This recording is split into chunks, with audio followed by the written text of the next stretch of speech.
चुनरिया ले आई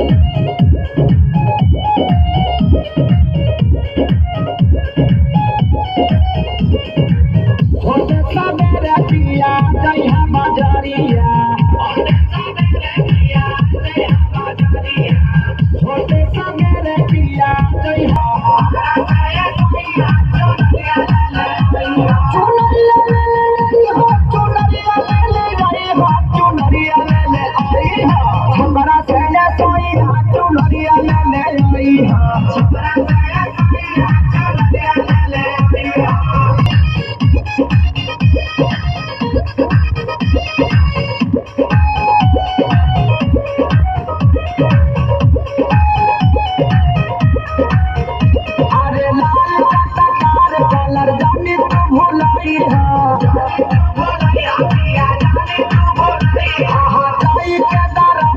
से गोटा लगाई है